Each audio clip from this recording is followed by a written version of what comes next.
Well, as we've seen a big pop in the Treasury price this afternoon to a yield of 2.2%. Let's continue the conversation because it's a big week. We've got bond auctions continuing on Thursday. We have the French bond auction. We have the Spanish bond auction coming off the back of the bond auction that we saw last week with pretty weak uptake out of Italy.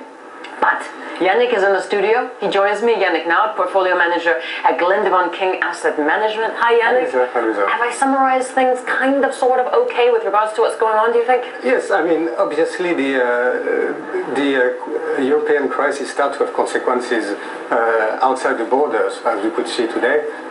And as we can see, Italian yield now is at almost, I think even on the 5th of August, it was around the 10-year, was around that level as well, during Friday. So we're very close to the all-time high. I mean, we had the all-time high on 10 years, but in fact, it's even worse because if you look at the yield curve, if you look at the 2-year, the 5 years, we're now much higher than where we were back in August. So obviously, because of the ECB buying probably longer maturity.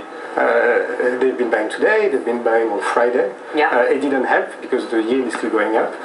But we can see that shorter maturity are moving up even more quickly than the long ones. Yeah. Okay, so two questions for you. One, I mean, we've got a pretty important week when it comes to monetary policy. You've got the Fed two-day meeting, you've got the ECB rate decision on Thursday, Draghi at the helm.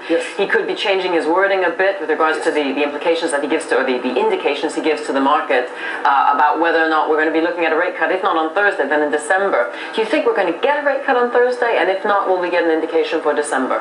I think now it's very difficult to guess what Mario Draghi will do because usually the job of a central banker is to give some hint about what they will do.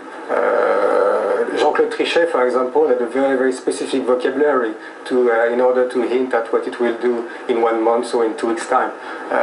Mario Draghi obviously never been in this position before, so it's very hard to guess. I would think, as of right now, that there is a good chance that he will cut interest rate either by 0.25% or at least by 0.5%. That will be my guess because I can't see, given the situation in the equity market and on the bond market, I can't see how they will manage to turn around the situation right now. The second part of my question is with regards to the bond auctions that are taking place on Thursday. I mean, they're pretty important, and especially if you look at the French paper that's going to be offered to the market. On Thursday, you have French government, and you have the auction from Spain. Let's focus on Spain. Is less in the limelight these days. There will be the election on the 20th of November. The Partido Popular is very likely to win. I think right now the latest poll is 47% against 32% for the other party. That will be a positive if the Conservative Party win. That will be a positive for the Spanish bond market. For France, it's a big week as well on Thursday.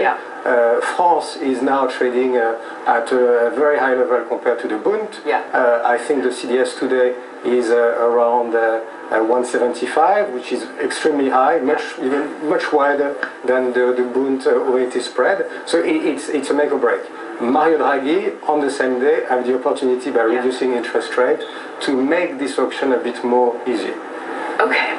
So a lot lying on Draghi's shoulders, then, in other words. So, Yannick, we have to go, unfortunately. There are people waiting in the wings, but I'd love to talk to you another day. We'll have you back in again. Yannick Naud, portfolio manager at Glendevon King Asset Management. Let me just mention to you, coming up